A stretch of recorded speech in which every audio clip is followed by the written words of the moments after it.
right? I know what that feels like. Shouldn't be so rough. Still struggling. Times is rough and stuff like what? And I ask, what's the word? Life shouldn't be so rough. Shouldn't be so rough. Living in the world, times is rough and stuff like what? And I ask, what's the word? Life shouldn't be so rough.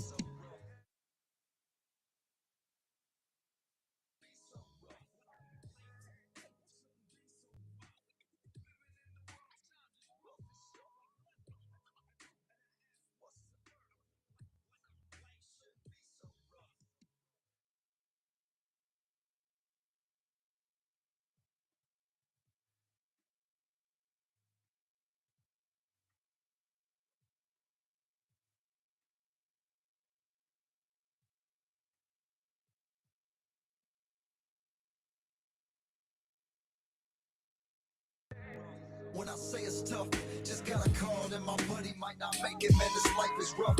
Now it's real, I just got the text that he passed, they shot his heart. He took his last breath.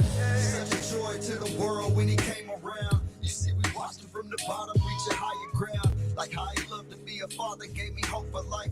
I'm trying to make it through this verse, but I ain't feeling right. You see, this life could be gone today, this life could be gone tomorrow. So hug your kids when you hear the life like there's no tomorrow. I mean it, don't live in sorrow. This time that we got is borrowed.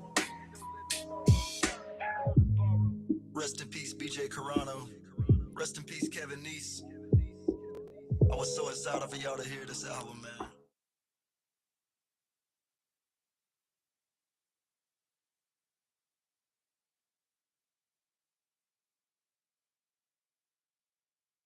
I mean it, don't live in sorrow. This time that we got is borrowed.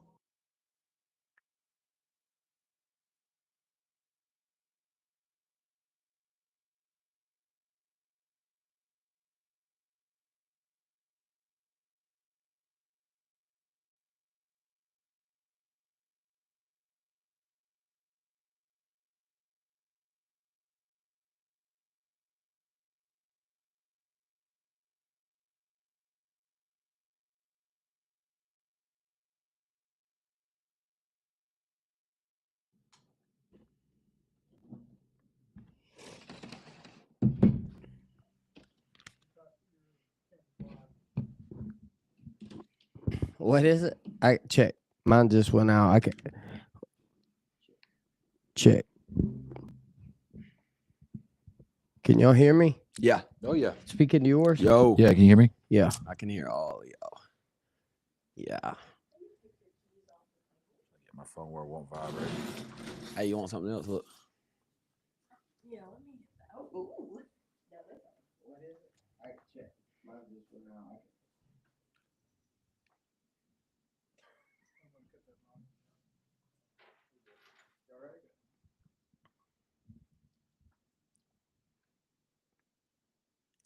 Yo, welcome to Sober the Podcast Live. This is something new for us, ain't it? See? Yeah. It's going to be fun, though. Yeah, it's gonna be fun. We're thankful for those that have set aside some time tonight to come and jump on this thing with us. And it's really our first time, so we don't really have any. I don't know what the word is. We don't really have. We do have an agenda, but we don't really have any. I don't know, man. We just want I mean, somebody help me out here. We just want to interact.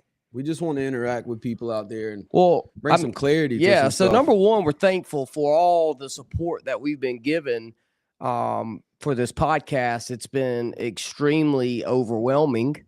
Yeah. And so this year we're just trying to bring something that can add value to our listeners' life and continue to carry the message. Yeah. Right. Because, I mean, that's what we love to do. We love to carry the message. We love to share our experience, strength, and hope with others. And, you know, I think that's the whole ordeal. So, number one, we're thankful for everybody that is starting to come in too. What's up? If you guys, I mean, I think the whole idea was that we were going to try to do some kind of Q&A. Yeah. With this to potentially touch some of our audience and just get some feedback on, you know, how you've been enjoying the podcast, or if you have any questions regarding recovery. I mean, that's really why we're here. Obviously, moving forward as we do this a little bit more, hopefully monthly, we'll have a little bit more of an idea. But for now, I mean, shoot it to us. You got a question, comment? We'd love to hear from you. What you've been enjoying, what you haven't been enjoying, all that good stuff. See, y'all got anything to say? I'm the only one talking here. Nah, you're good. Just hey, get me on there, wherever we're That's where at. I'm trying to get to. Yeah, so I can help you with the There we go. with the questions.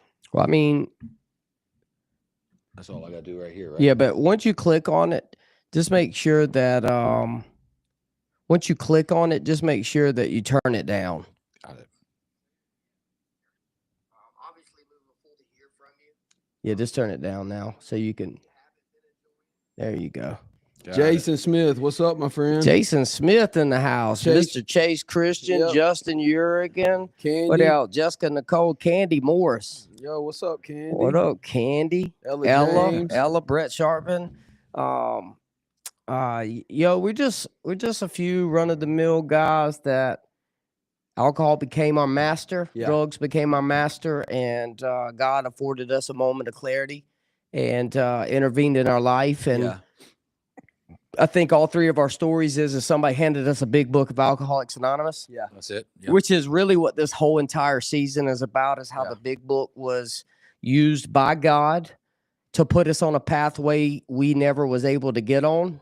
And we just want to spend the season sharing with you. Listen, if you haven't signed up as a Patreon Trailblazer, I'm telling you right now, this big book study that we dropped last week, we're about to drop the second one is, I mean, it may just be my opinion. I may be biased, but I feel like it's life changing. Yeah.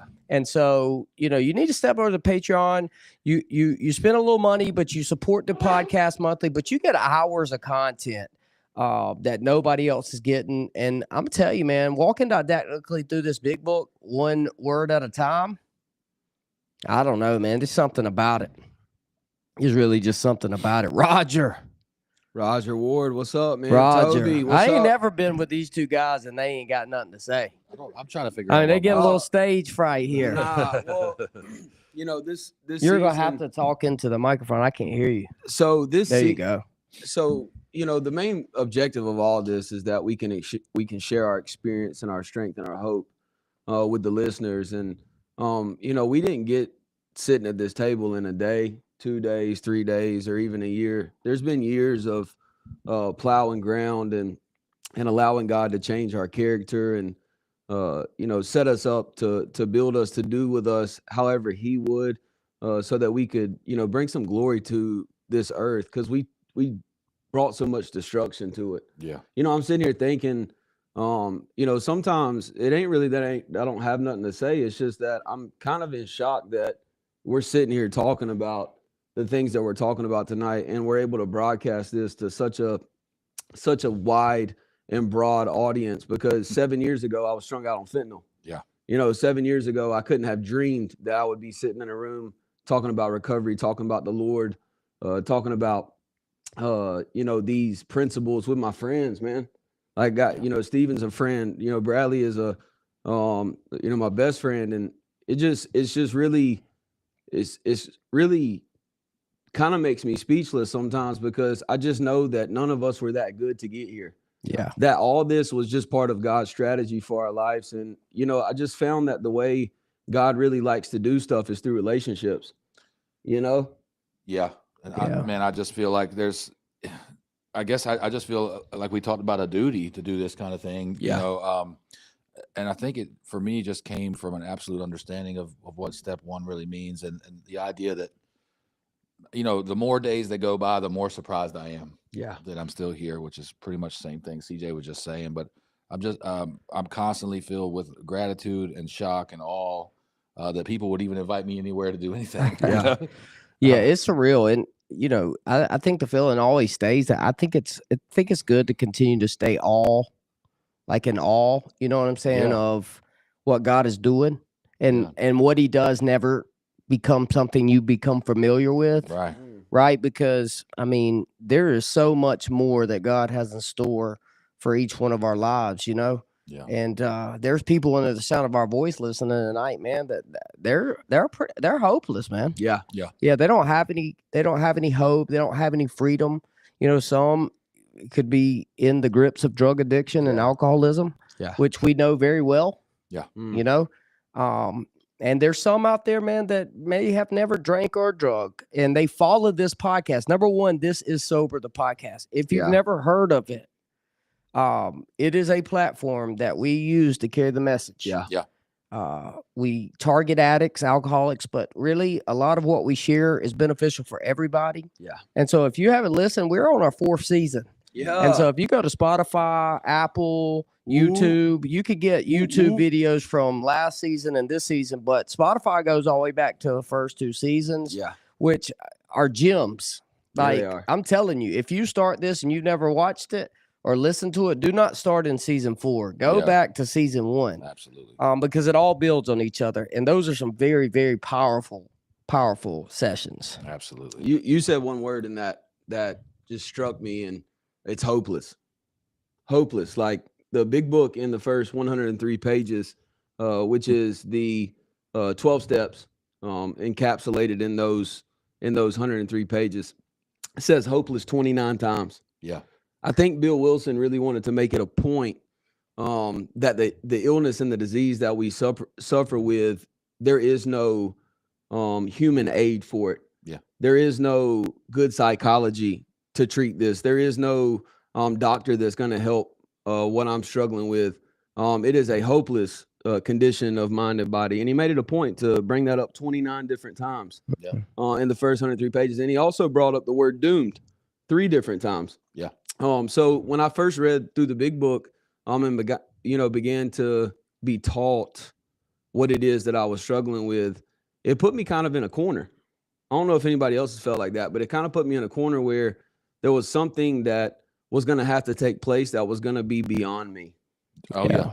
You know, there was a power, we know him as God, and we believe him, that he showed up in the flesh and his name was Jesus. Mhm. But there was a power that I was going to have to find a way to surrender myself over to if I was ever going to enjoy any, happiness, joyousness, or freedom.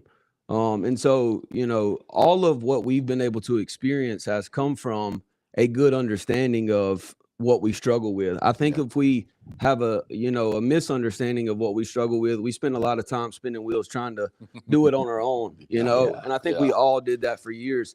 And I just make this analogy when I talk about the hopelessness of addiction and alcoholism.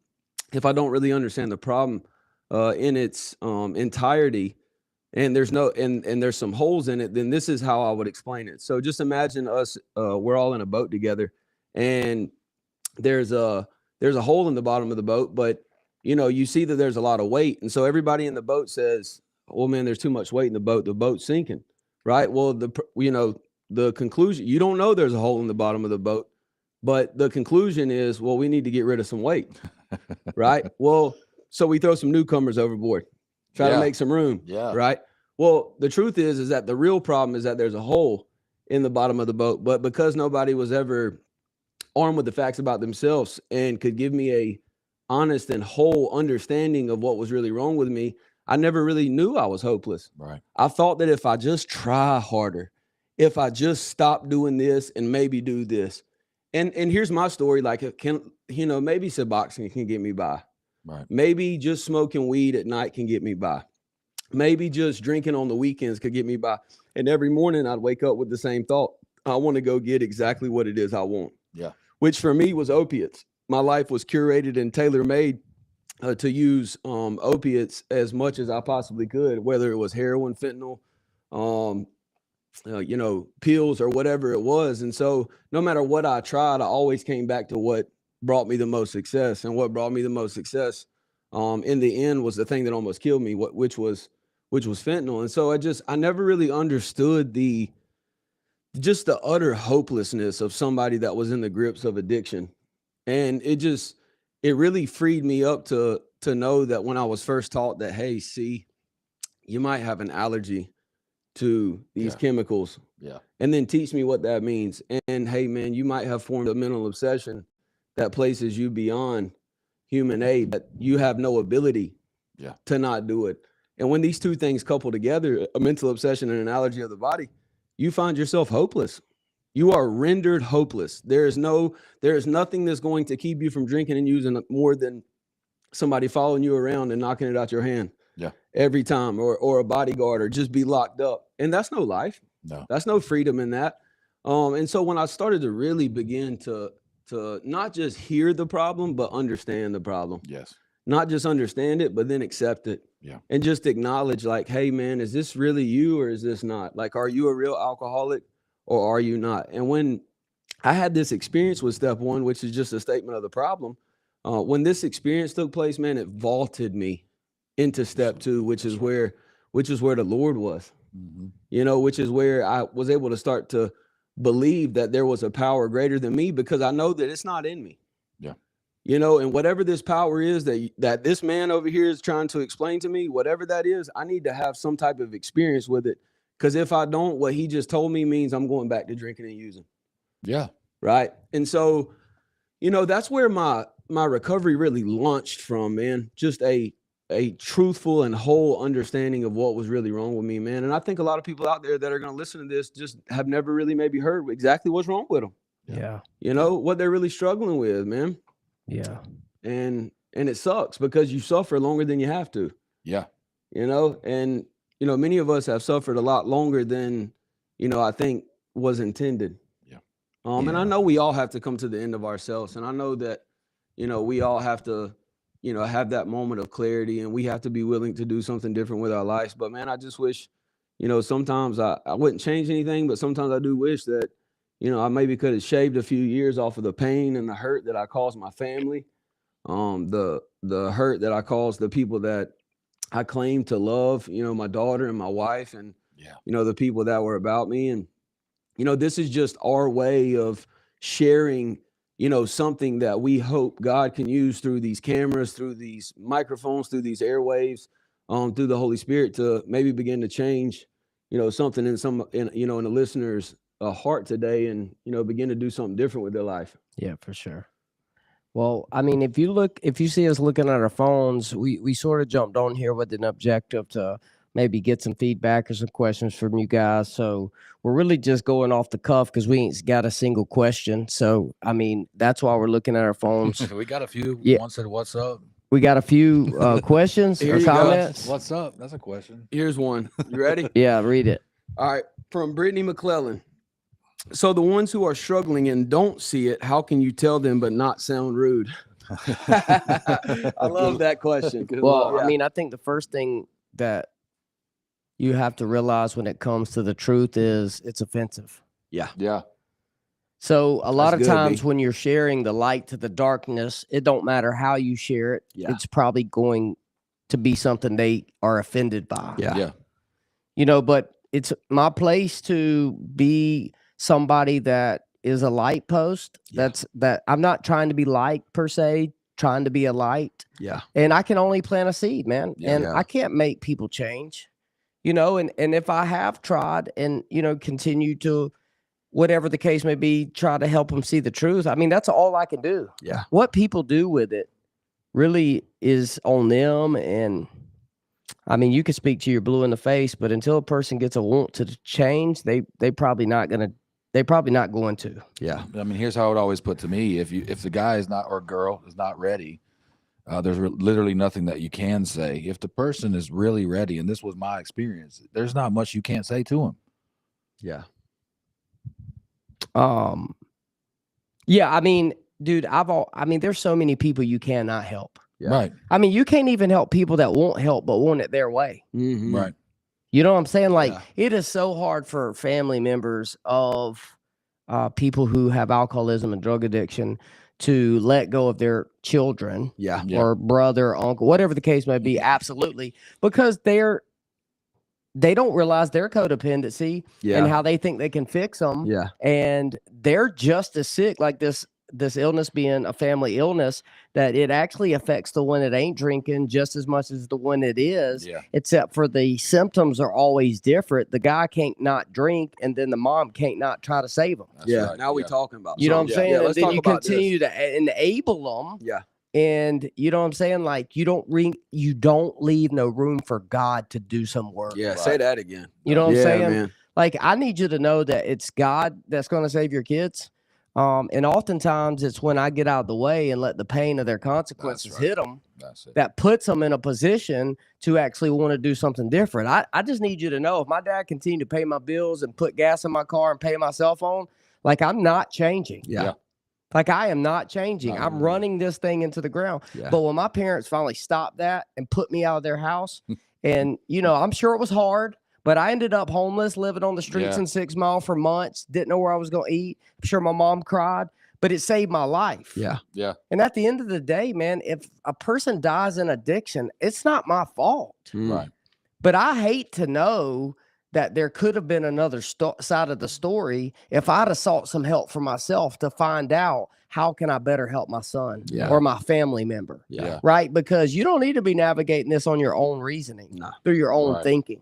Right. Like I'm telling you, you're well-meaning. It sounds good, but you need to get with people who are professional in this field that can help assist you with your decision-making, because your thinking can be very wrong and your decisions could end up hurting these people way more than you know. Yeah. I mean, that's your experience is exactly mine. While I mean, for 20 years, my parents thought they were bailing me out. They thought they were helping me. You know, they kept me out of prison. And while I'm real thankful that I didn't have to endure the prison time that, you know, I deserved, it prolonged my addiction for another 10 years. Mhm. I never had any overdoses until that last 4 or 5 years. And all that stuff could have easily been avoided. Well, think about Jonah. God, I knew So you were going Jonah's there. Yeah. running from God, right? Jonah ends up on this boat, and we see that the storm is almost like an analogy for the consequences of his life hurting other people. Yeah. And so they find out Jonah's the problem, and they ask God what to do, and he says, throw him overboard. Mhm. Yeah. The first thing they did was not throw him overboard. Right. It was try to wheel the boat through the storm back. Mhm. Right. Because Yeah. I'm sure they were scared if I throw him in this raging ocean, He might he's going to die. die. Yeah. Yeah. That's right. But God had already ordained the circumstances, Yeah. which means you got to trust that he ordained the deliverance. Yeah. That's right. And what they didn't know is he had a well waiting for him. Yeah. That's right. Yeah. And so, ma'am, sir, I don't know who I'm talking to at this juncture. Just know, man, that God has a plan. That's Yes, right. he does. And that if I can find a way to get out of the way, if I believe that if he ordains the affliction, he ordains the deliverance. Yeah. That's right. And so I can tell you, man, there's nothing like the pig pen. That's right. Mhm. There's nothing like a whale. Sometimes it's those two things that can do what only they can do. That's right. Mm. Yeah. And I've seen it bring grown men Yeah. to their knees to the Yeah. point of becoming willing to do what we do here. That's Mhm. right. Because I get phone calls all the time, will you help my son? Well, why hasn't he called? That's right. Because he don't want the help. You want it more for him, which Mhm. tells me your heart is broken, which makes me think you're probably been carrying him instead of carrying the message. That's right. Yeah. Right? You can't want help for somebody more than they do. No. Because it's going to end up breaking your heart and taxing you, and you're going to end up bankrupt, Yeah. spiritually, mentally, and emotionally. Worse than that, you don't want to get people into recovery before they're really ready, because then they think they've tried it. Yeah. Dude. Mm. Yeah, dude. I'm thankful I didn't get to AA. I mean, I know I agree with CJ. I wish that I could have diminished the pain and the problems that I caused my Yeah. family. I wish I hadn't gone on as long as it had, but I am thankful I didn't get here too early. Yeah. Because that type of pain, that level of pain and loneliness and darkness made me willing to go back to the question. It made me willing to hear things that I would otherwise would have been absolutely Never been willing to unacceptable hear. to me. Yeah. So I think, to answer that question, the way I would say it would be, if the person is ready, they're ready to hear the truth. Mm. I just never was the one that was thought it was a good idea to go to AA or treatment just to get my family off my back. Right. Well, me either. You know, like I know that's great, but like I want to get high. Yeah. Like I never understood that. Like I didn't Mhm. really choose treatment in AA until I actually was willing to make the effort because I thought that I had a problem and I needed to get sober. Yeah. All those other times, I just went and did my thing. Yeah. You know what I'm saying? Yeah. And I'm thankful. I'm sure there's many people who would have met me prior to are thankful they never met me at that juncture, because Yeah. there's some of them nurses that was at Wellspring that probably still have dreams about me a few times when I'm in there throwing things and kicking holes in the wall and crying 1 minute, cussing them out the next, laughing. You know what I'm saying? Just out of control, man. Yeah. That was a good question. That was a good question. Did we get any more? Don't let us miss them. But it also speaks to the fact that, like, when a person has had enough pain, like when you are in a place where you have had enough pain and you are sick and tired of being sick and tired of waking up there every day to the same thing, the same hurt, the same withdrawals, the same chase of the thing, whatever that is in your life, eventually you're going to come to a place in your addiction, if you are a real alcoholic and addict, that you're going to have to ask for help. Like, you can prolong that as much as you want to. You can try to act like it's not as big as it really is, but there is going to come a day where your soul is going to be so bent and you're going to be so tired and so out of resources, and the pain is going to be so great where you're going to finally ask the magical question, man, which is, can somebody help me? And that's going to catapult you into a new series of decisions that you get to make in life, something that you've never, really had the opportunity to do, which is decide something better for yourself. Man, what a great choice it was for me to go to rehab this, November 28th, 2017. That was a choice, man. Yeah. Like, I can always, over spiritualize it and say, man, I'm standing on the side of the road. My truck's on fire. I've wrecked another one. This is number 6. My wife just cussed me out. Like, I could just go. Hannah don't cuss. Yeah, she did that day. I don't never Yeah. hear her cuss. She smoked my head off. And I could have went and found something else, but at the end of the day, there was just this window of clarity where it was just like, you need some help. Yeah. I never even thought that was a thing, to be honest. Like, I never thought go to treatment, leave my family. I love the Bible says you came to yourself. Yeah, Yeah. man. Bro, think about that. Yeah. The pig pen. I came to myself. Yeah. Like, I just took all my inheritance, threw it away, partied, got drunk, high, ended up eating in the pig pen. Yeah. And in that moment, I came to myself, and what my daddy had been preaching to me for 10 years in that moment made sense. Yeah. And he didn't have to push me to go. I made my mind up. Yeah. Well, I here's came the- to myself. Yeah. Here's the other thing. Thank God he didn't eat the corn husks, right? Oh, Because yeah. if he had eaten the corn husks, and you might think of that as like, thank God mom and dad didn't bail him out again. Yeah. Thank God they didn't give me $40 more and let me do some laundry. Yeah. They made me. It's funny that you went to 6 Mile from Anderson. I went from 6 Mile to Anderson to spend my last year, and we both ended up in same situation. And it's sad to say, man, everyone I ran with is dead or in jail. That's right. Say I that again, went man. to several funerals in 20 years for guys I ran with that never got. I mean, the guy I was buying the dope from, I was buying all my morphine. He got hit by a car in 93, dead. Mhm. Yeah. Dead. Yeah. Yeah. The guy that I was running around with, most of my younger days in 6 Mile, 16, 17, 18, a year ago, overdosed on fentanyl. Yeah. Dead. Mm. I mean, great guys, dude. Yeah. But got caught up in the game, got caught up in addiction. And dude, I'm gonna tell you, the end game of this thing Mm-hmm. is if you don't die, you ain't gonna end up in jail Mm-mm. or treatment. Yeah. And you'd be fortunate to end up in treatment. Yeah, you Yeah. would. You know what I'm Yeah, saying? There's yeah. many people dead or spending life in prison Yeah. because they could not or would not That's right. see this way of life. There's several questions I've seen come. I'm gonna go back to one I seen. I was trying to keep it in order, too. I got one right here. I think it was Okay. the second one, if I'm not mistaken. This from Amy Stedman. Yep. Let's Hey. go. Hey. For Amy. each of you, what is your favorite step today and why? I mean, that's easy for me. I'll tell you what mine is. Go ahead. Mine's the understanding of the first step. Yeah. Just because it has given meaning to my struggle, Yeah. not only with alcohol, but with self-will. Yeah. So each day when I can acknowledge and accept I'm powerless, Yeah. tap into the power, Yep. he gives me the ability to be able to, walk this journey, Yeah. Yeah. bear fruit, Mhm. Yeah. help other people. I think that thing is the one that stuck with me the most. Yeah. That's the one that's never changed. Yeah. Like my understanding of 2, Yep. God, Yep. 3, You know, all that stuff continues to evolve for me. Yeah. But Yeah. my understanding of step one is still the Yep, same. That's Yeah. right. The only thing that's changed with my understanding of step one is now that I've recovered from the seemingly hopeless state of mind and body, my disease became self. Yeah. Yeah, that's right. Mhm. Other than that, man, it's good to wake up knowing that I am submitting to to God. Yeah. And my committing is based on his strength and Yeah. not mine. Yep. That what I'm capable of doing is because he's doing it in and through That's me. right, Yeah. man. So, Yeah. I mean, I think I would say that's probably my favorite Yeah. step. And that's probably why. Absolutely. What about you? It's step one for me too, because it drives everything else. Yeah.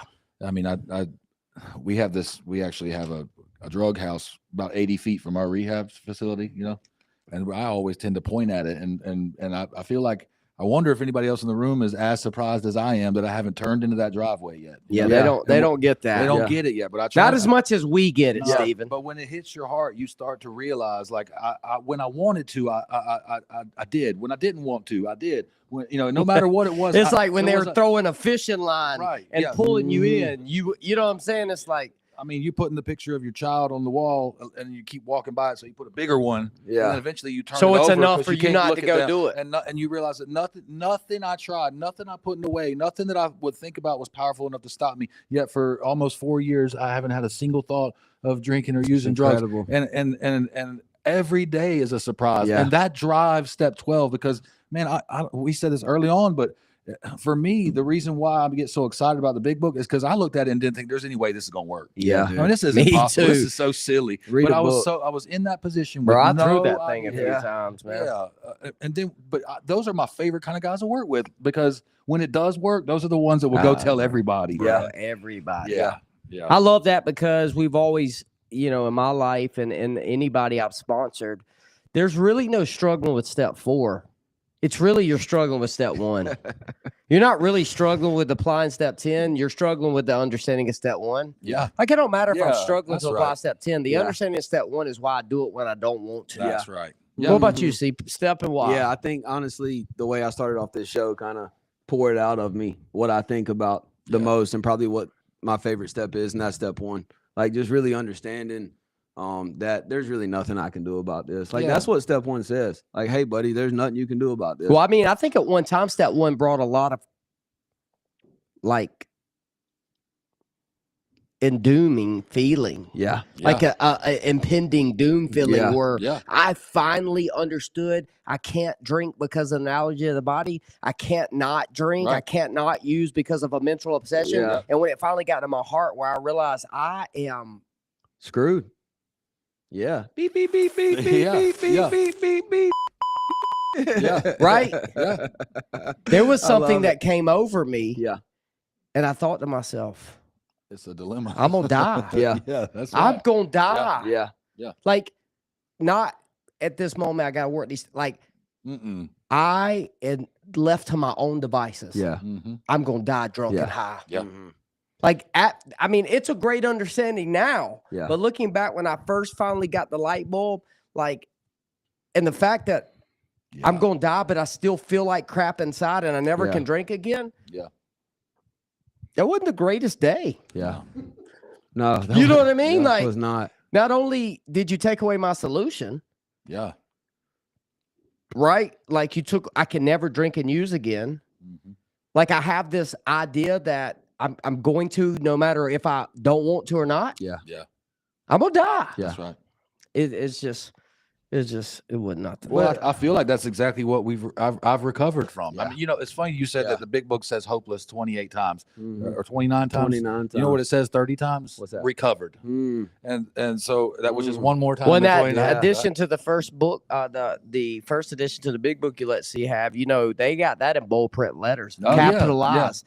Mhm. In the forward to the first edition, that whole sentence that this book is about how to show other alcoholics how we precisely recovered. That's Yeah. all in Yeah.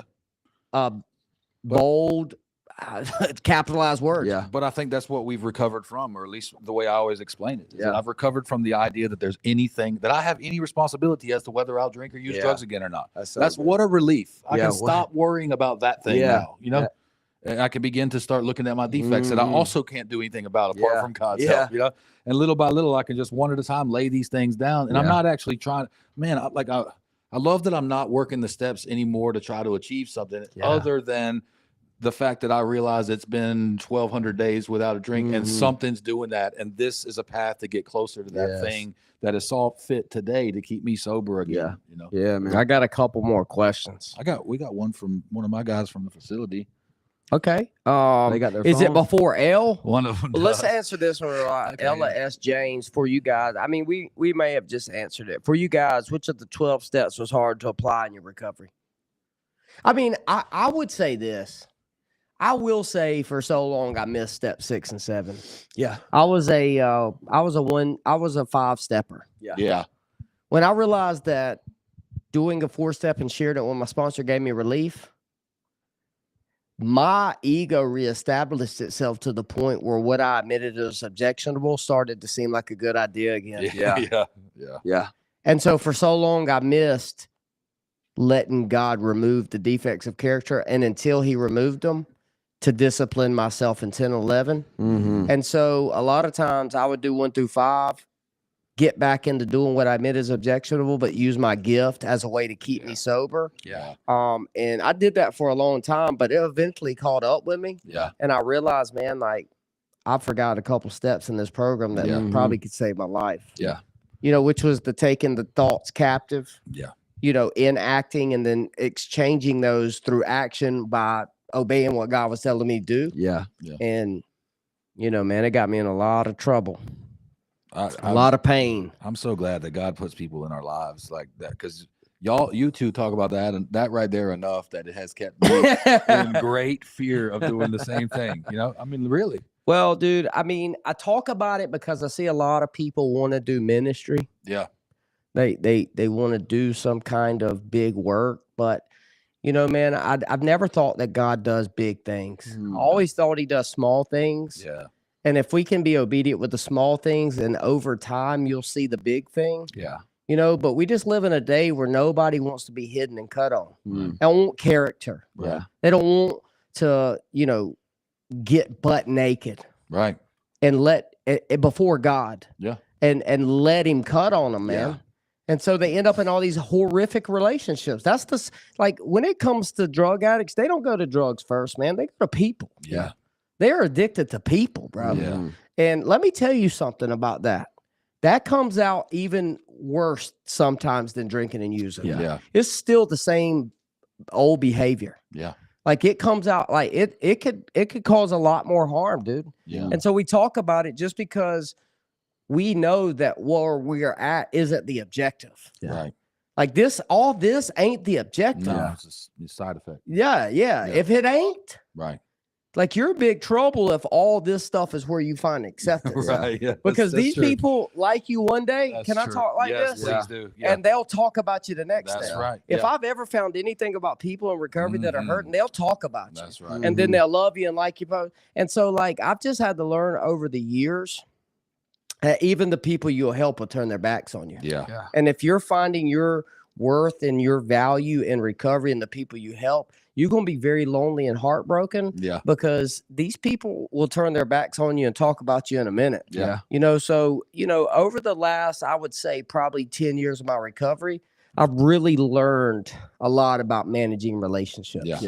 And why that's important to my peace. You know, and, you know, man, it really, we probably ain't the time and the place for the story, but, you know, I really learned that when everything that for the first 10 years of my life, I gave my life to, just really got pulled out from under me. And I realized, man, like I need some substance.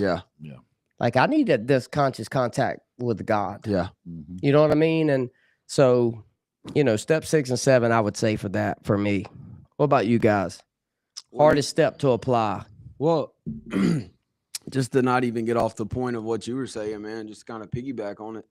You know, something I've been trying to, you know, continue working in my own heart, but also sharing and teaching with, you know, the men that were privileged to help upstairs is this one word. It's called diligence.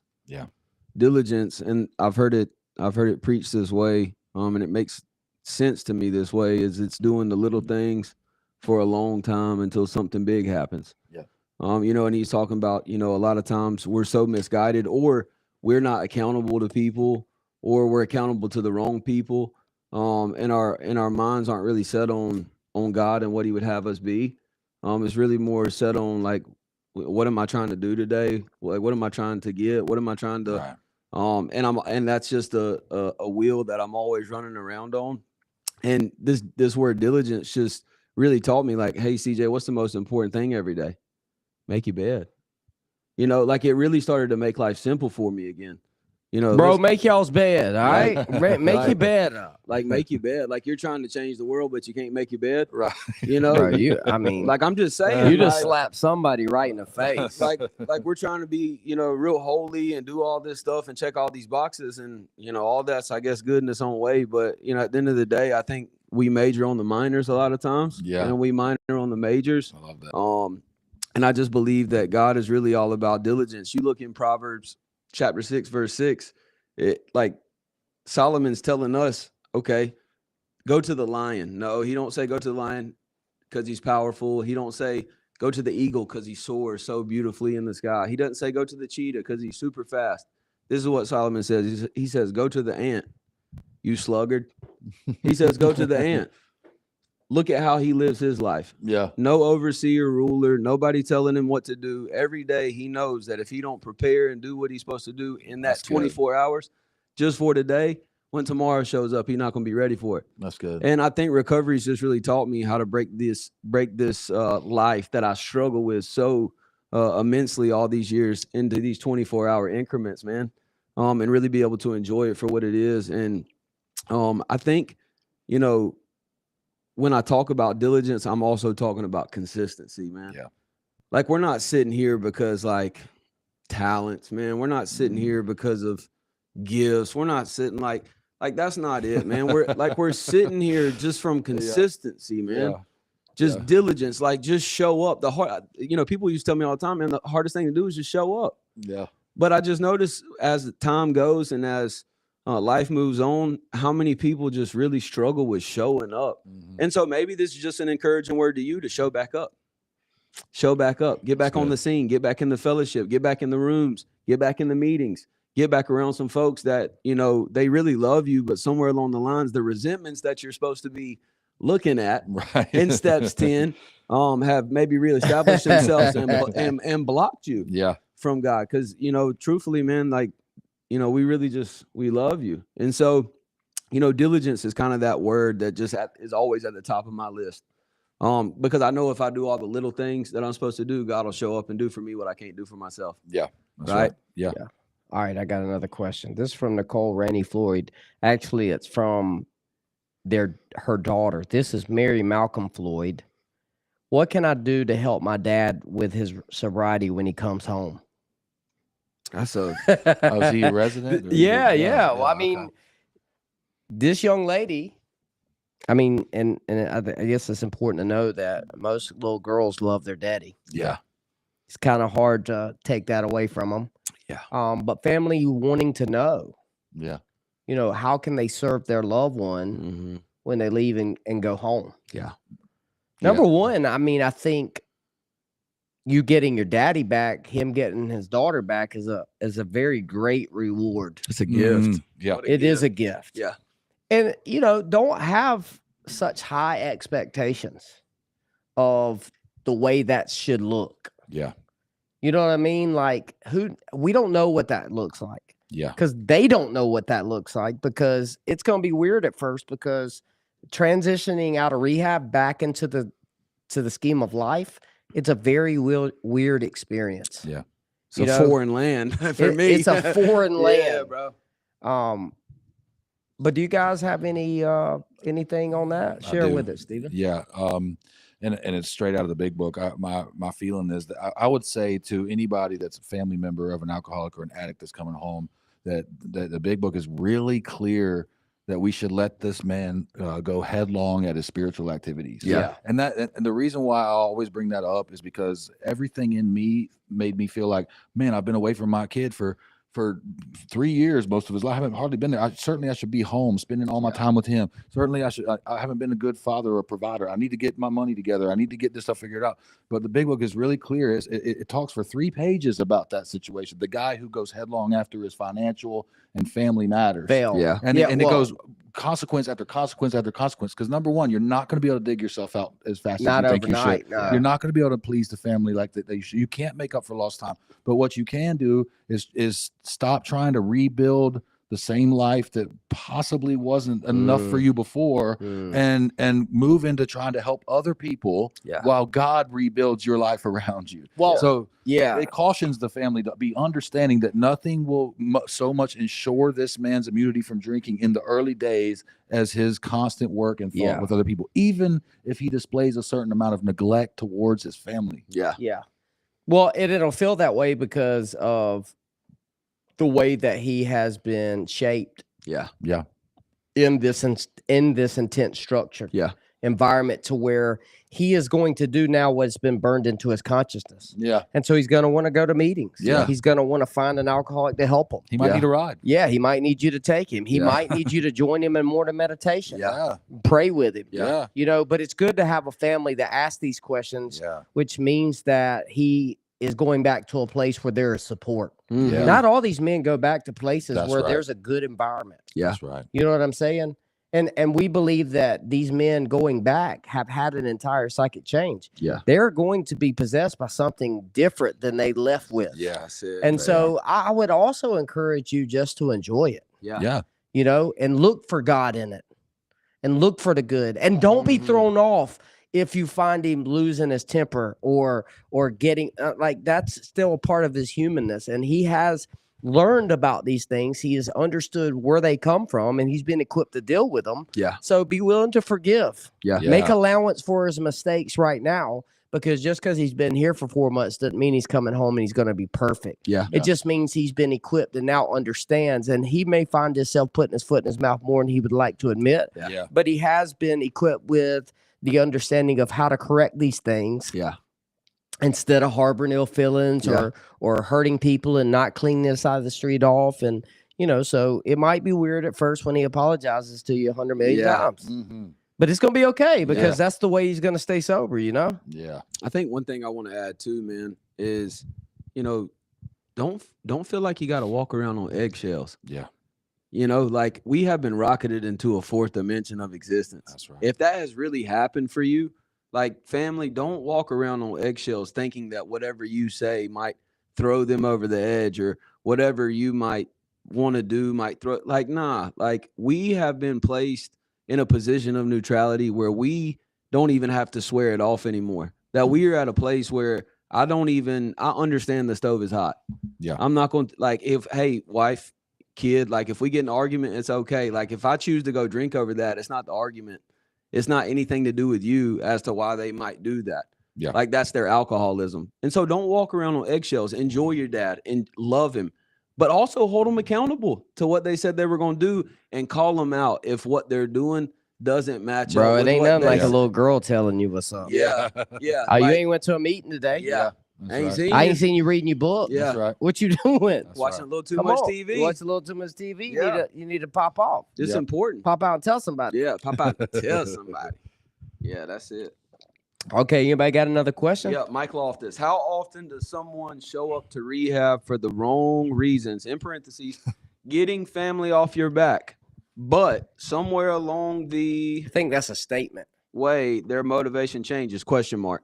He's just asking, how often does this happen where somebody comes here for one reason but Oh leaves? man. Well, let me Yeah. say this. I mean, So we filter the process to try to keep people that come here looking for connections, shelter, or money. Yep. yeah. Can't always do that, Yeah. right?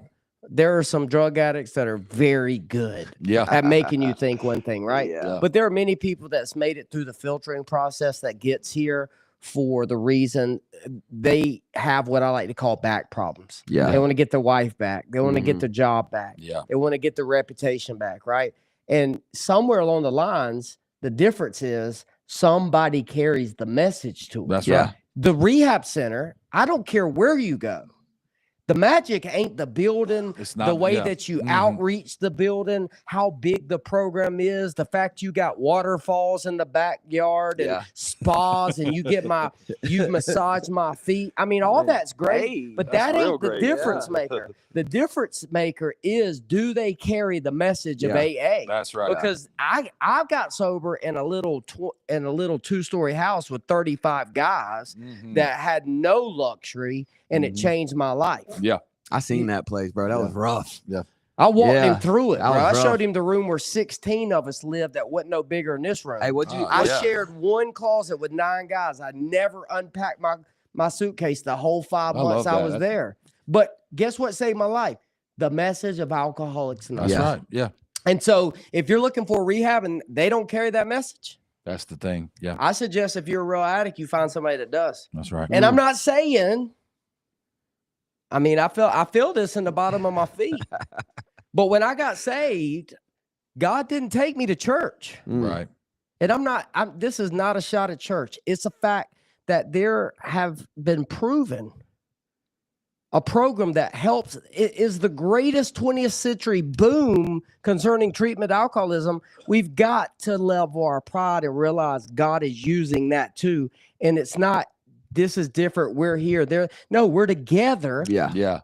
trying to help men. And sometimes the greatest thing I can do as a leader is say, I don't know how to help you. Yeah. Yeah. Let me point you to somebody that Yeah. does. And dude, I'm telling you right now, I mean this with every fiber of my being. He saved me by sending me to AA because I had a bunch of jargon and a bunch of God talk and a bunch of Yeah. church woes, all this stuff.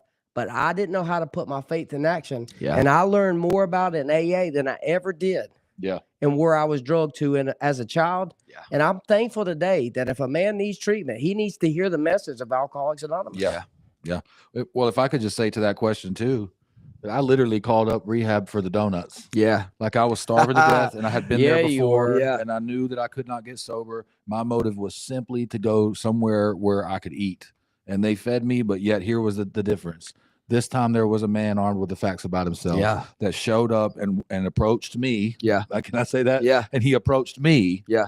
Like he wasn't scared of it. And no, he Yeah, sat yeah. me down Yeah. and he knew I needed help, but Yeah. he didn't wait for me to come up to him. Yeah. He came to me and he took me through this same process that's And that- changed all of And our God lives. saved your life that way. Changed my life, Yeah. saved my life through one man that Yeah. had an AA book. Yeah, dude. I mean, I've just always been that cat that knows the miracle was in between them binders. Yeah. Yeah. Like when I Yeah. applied that work, my life changed. Yeah. Period, dude. Yeah. And you know, man, like I still take my guys to this place that is completely covered with ivy and what do you call that other stuff? CJ, that green stuff that's covered it all up. It spreads like wildfire.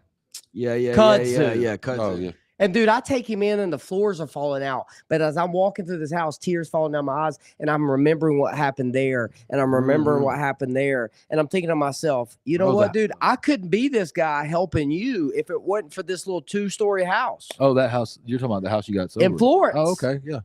At the Owl's Nest on Yeah. Waverly. Yeah.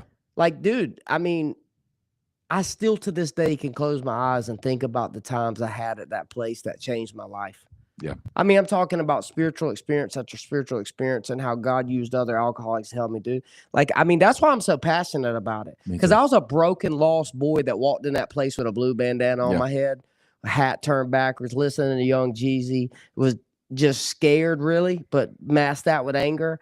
I mean, I had no hope and no future. I was supposed to die living the way I was, man. But in that place, dude, God showed himself to me, bro. Yeah. And I'm telling you, man, it's just something that I think about today that tickles me just as much as it did then. Yeah.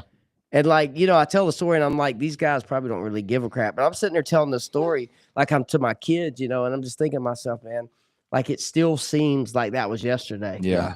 You know? Yeah. I got another question for you. This is from Chipper Taylor, a recent graduate. Through Chipper Taylor. through our Yes, program. sir. And I'll make this quick. My brother is alcoholic like me. I've bought him a big book, but I don't think he's even picked it up. How can I carry the message to him? I'm still very young in recovery, and he, along with the rest of my family, are really holding their breath and haven't bought into the fact that this is a lifelong commitment for me. I love that. So my words don't hold much weight right now. Do I just continue and allow my actions to speak for themselves, or do I try and talk to him? And I just want to answer that through my own experience, strength, and hope, that whenever I was given the grace to get sober and start working this program with somebody who was armed with the facts about himself, and I started changing from the inside out, there was one thing that I never had in sobriety, which was time, you know, and I never had a whole lot of experience because I didn't have a whole lot of time either. Yeah. But I noticed that as the years have gone by, the people that I cut out of my life because they weren't going in the same direction, I mean my family, I mean stepbrothers, I mean people who have been a part of my life in a very intricate way for a long time. Like, I stopped relations with them because I knew through counsel that bad company always corrupts good character. Yeah. And so I just stopped. And over the course of time, I've had 3 family members come through the Bridge Center. Not because I reached out to them, none of that. One of them, my cousin, his wife called me one day, CJ, you got to come help. You got to do something. Like, he's on the couch. That time always comes. Like, it's coming, Chipper. It's downtime, it's prep time, Yes. cuz. The question is are you going to be spiritually fit? Yeah. That's what you need to do. Yeah. Yep. Yeah, to be ready. And I mean, just how God's done it, and how I continue to pray for still people that were a part of my old life that are still lost, that I would love to be a part of my new life. But if you're going to be a part of my new life, then you're going to have to live that new life like I live. Yeah. Because there's boundaries in my life too. Yeah. You know, and I'm not drowning. I'm not drowning to try to put somebody in my boat that ain't ready to be in it. That's right. You know, You're I can't remember if it was you. Do you remember me running up on my sister? She was pushing the bike. Was that? yeah, bro, we were together. I was like, yo, Candy. So I get it. Yeah. Actually. My sister actually is coming up on 3 years of sobriety. But Let's go, Candy. That was Yeah. never the story for a long time. Yeah. And, you know, after a while, I had to distance myself from her just because there was nothing I could do to help her. Yeah.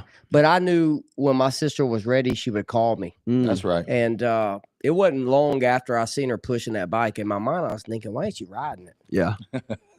Yeah. You know what I mean? But she's 100 miles an hour. I remember you literally saying that as we pulled off. He's like, bro, I wonder why she's pushing it. But, you know, the Lord intervened in her life this last time. I picked her up and took her and dropped her off at rehab, and she's never been the same. Yeah. Yeah. So, you know, man, I think that people watch your life a lot more than you think they do. Mm-hmm. And being in the situation you are, man, like my suggestion is just to keep your head down and chop wood and carry water. Yeah. And each day over time will make sense later, man. But, you know, recovery in the beginning, a lot of it don't have to be exciting. Yeah. You got to get used to the mundane. Yeah. I think so many people in recovery look to big, great things to teach them how to live. But I think you need to be okay with this ordinary life, because I think going to work and how you interact in relationships, the way you treat people in conflicts and just ordinary everyday life is the thing God uses to teach us the most. Yeah. Yeah. And I think that after a while of applying this, man, it really just becomes a working part of your mind to where it's who you are. And like life just takes on a new meaning. You're doing the same thing everybody else is. You just have a different outlook now, Yeah. you know? And, you know, man, I promise you, if you stay sober and keep doing this deal, like God's going to put you in many other situations to be able to help people when nobody else can, you know? Yeah. Mm. Well, That's good. I think we're about out of time, about 4 minutes. Guys, while you're here, if you'll like and share this, because I know there's going to be somebody that is going to watch this later that don't catch it live. And there's many people on your end, on your Facebook, that we're not connected with, that maybe right now the way that you could help us carry this message is just by liking and sharing this. Yeah. It's live on my page, it's live on the Sober the Podcast page, it's also live on YouTube. Listen, I'm gonna ask a big question. If you are not subscribed to our YouTube page, go over to YouTube, Sober the Podcast, subscribe, like, and share some of these shorts that we're putting on YouTube. It's a new journey for us this year. We don't really know how it works, but all of those ways are ways you could partner with us to get this message to people that may otherwise not see it. Yeah. Yeah. You know? Yeah. So that would be incredible if you guys, all you guys, could help us do that. And I hope we didn't miss no one's questions. Well, I was going to say too, if you have put a question up and we happen to miss it, or we've just ran out of time and haven't gotten to it, I'll make sure that we answer your questions first on the next episode before we pick up on any of the new ones, because we really want to be diligent in answering your questions. The whole point of this is to interact, and just know, like, if you're out there and because there is somebody watching this stream right now. Yeah. A needle in their arm. Yeah. A pill up their nose. Yeah. A bottle of liquor sitting beside them. Yeah. 3 sheets to the wind. And they're wondering, how do I even start to try to accomplish what it is you guys seem to be so easily talking about? Yeah. And I would just say one decision. Here's the truth. If you need help, if you need to go to treatment, there's this place here, obviously the Bridge Center. There is the Legacy Home, where, you know, God's blessed Stephen to help men, but we have a multitude of resources. There's people that we know in Augusta. There's people that we know that help just women. There's people that we know. And so I don't think it's so much about, you know, you not being able to get the help you need, as much as it is about, like, if you're sitting there and you're literally your heart thumping because you think I'm talking to you right now. It would do you, it might change your life. Pick up the phone, make that phone call. The number here is 864-540-880. What's y'all's number, Stephen? 864-230-1346. Yeah. Listen, there are people out here that are laying life down for that service. So, yeah, you know, man, here's the greatest lie people believe: I still got time. Yeah. Mm-hmm. You know, the time's really now, man, to pick up the phone and call and ask for help and get busy living. Yeah. Yeah. For sure. Well, man, I like this. What a great time, man. It took us a little bit to get started, That's because okay. we didn't really, you know, we were sort of navigating the awkward feeling of looking at cameras. Yeah. I knew we'd come up with something to say. God, God just took over, man. Yeah. And I feel sure that what has been transmitted is something that somebody need to hear, and something that God is going to use to, you know, plant a seed or produce change. Yeah. And I'm grateful that's none of my business. Yeah. That's right. Because I don't really need to know. Because most of the time, if he tells me, I might mess it up. That's right. So I'm good with you helping people we I don't love know, that. God. You keep doing your thing, you Yes, know? thank you, Lord. Yes. Well, again, man, follow us on Facebook, Instagram, YouTube. If you haven't signed up as a Patreon Trailblazer, go to Patreon and do that and get on this big book study. I'm telling you, it's life-changing. We love you. Until next time. Peace. Shoo!